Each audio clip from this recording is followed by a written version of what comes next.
I hustled down the hill to the church. My lips burned, my arm throbbed. Looking down, I discovered a thin streak of blood seeping out of a corner of one of the scrapes. I shook my head. What was he thinking? If Carla and her parents weren't waiting, I might have taken a long walk to cool off and to collect my thoughts. My God, Emily, what happened? Carla asked. I threw my arms around her and held on tight, careful not to smear blood on her white blouse. My camera dug into my chest as I held her close. She didn't see him. Good. I wouldn't have to answer any questions. I squeezed my eyes shut. Did you fall? She asked. Yeah, I fell, I whispered. Fell from grace. It was an apt description of my life in general. I bet your parents hate me now, huh? The words slipped out of me before I knew what I was saying. I heard footsteps. We love you, Miyakata, my aunt said, and I opened my eyes to find her standing in the doorway behind Carla. I released Carla and stepped back. But understand you? Not so much at the moment. You can explain everything after you are settled. I wouldn't explain anything, not if I didn't have to. My aunt untied the sweatshirt from around my waist and draped it over my shoulders. In Italy, it's disrespectful to enter a church wearing a sleeveless shirt. Mamma mia, what is this? Her touch was gentle as she moved my arm closer to examine the marks and fresh cuts. It stung to stretch my arm. How did this happen? It's nothing. I turned my body away from her and jammed my arms, ignoring the pain, into the sweatshirt before pulling it over my head. Aunt Maria looked hurt, but I couldn't help it. Any kindness, any tender touch or smile made me recoil. But doing that made me feel bad, too. I tried to smile for my aunt's sake. I even made my voice sound like the old Emily. Oh, Aunt Maria, I just hate to see you worry. You know how clumsy I am. It's really nothing. She brushed my hair away from my shoulders so it cascaded down my back. Shall we join your uncle inside? He is so happy to have you here. Aunt Maria led us down the center aisle of the antiquated church.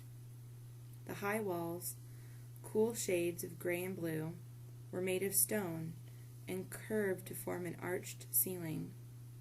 Simple chandeliers with black frames and teardrop-shaped bulbs hung from long cords over the polished wooden pews.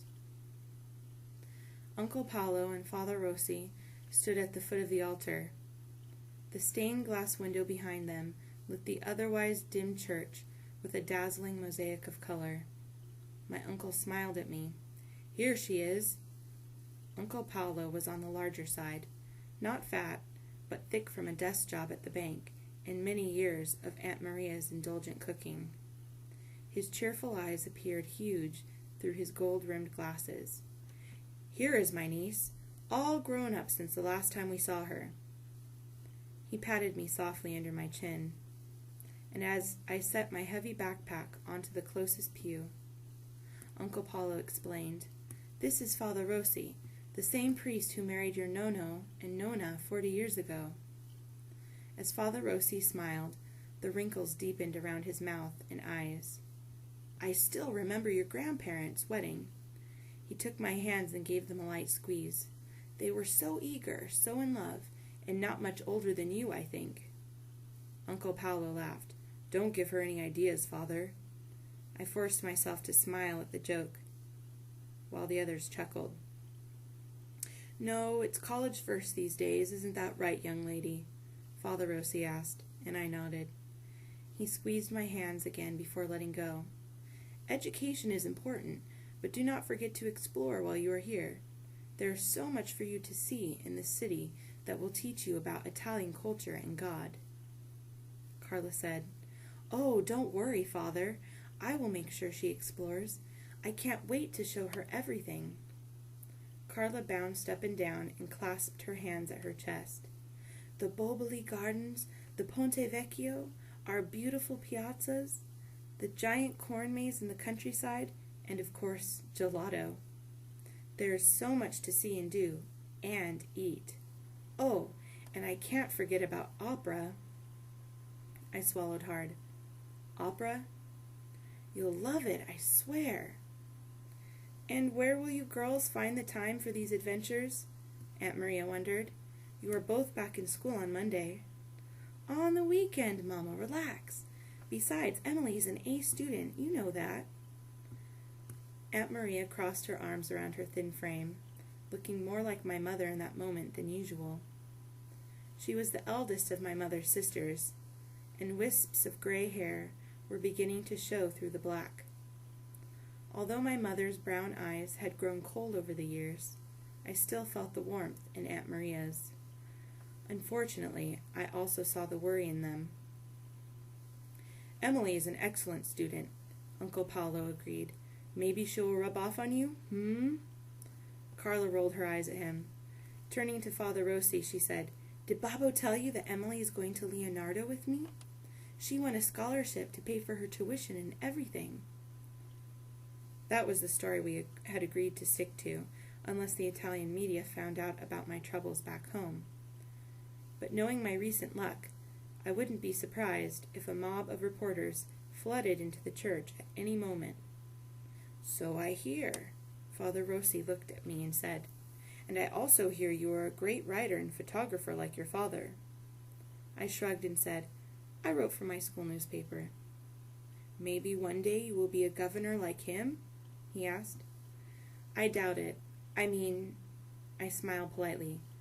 Politics don't interest me that much. It's just a bunch of arguing. Carla said, Politics are boring. Emily wants to be a journalist. She likes real-life stories with good intrigue. She leaned close and whispered, like a story about a mysterious boy who kisses a girl in a graveyard and then vanishes. I held my breath. So she did see him. That was a Carla thing to do. She was testing me, waiting to see whether I would tell her about it or keep it a secret. A journalist, fantastic, Father Rossi said. In that same moment, the book I had found in the graveyard tumbled out of my backpack. The sound of it hitting the ground echoed through the empty church. It landed between my shoes and Father Rossi's. I moved to retrieve it, but Father Rossi got there first. For an old man, he scooped it up quickly. While rubbing a hand over its beat-up cover, he glanced at the back door that led to the graveyard. Then he looked at the book as if he had seen it before. I held out my hand and said, Thank you, Father Rossi. His peculiar expression made me uneasy.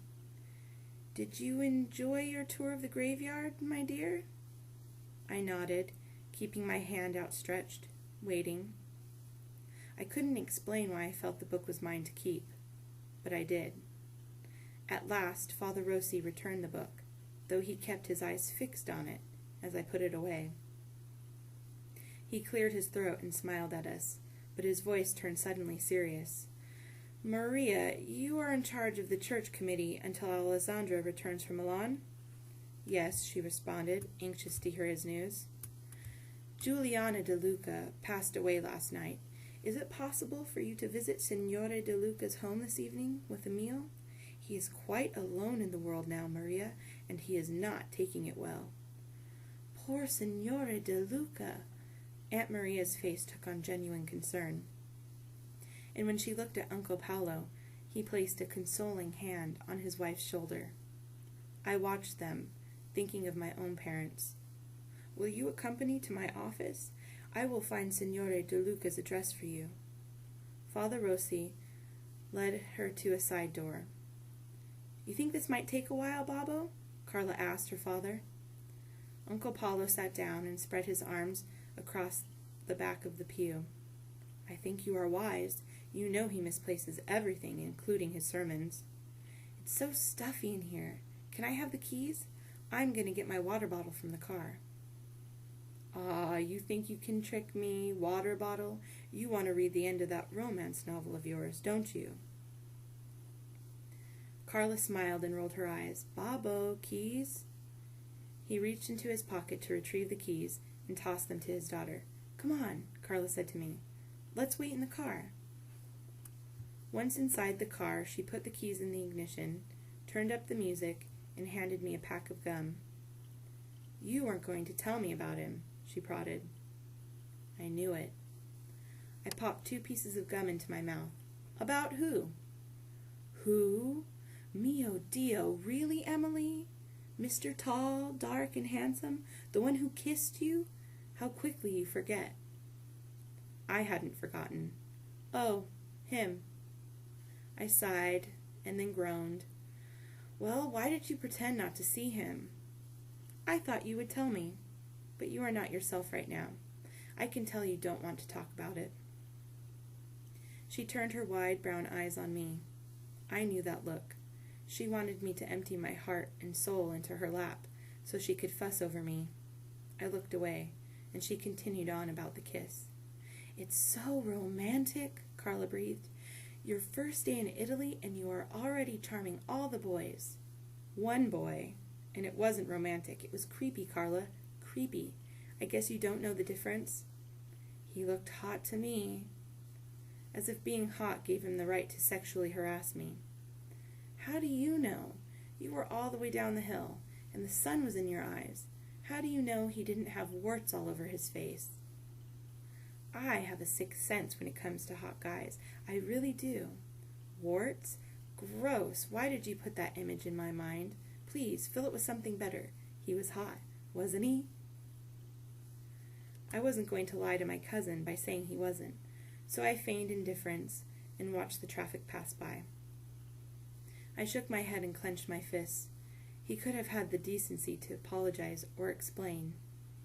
There 1 minute and gone the next. It made no sense. "Do you think it was love at first sight?" Carla asked in a dreamy voice. How was I supposed to know? Uncle Paolo and Aunt Maria saved me from answering. On their arrival, they booted us out of the front seat. Climbing into the back, I set my backpack on my lap and turned to the window. Love at first sight? I could have laughed at the thought.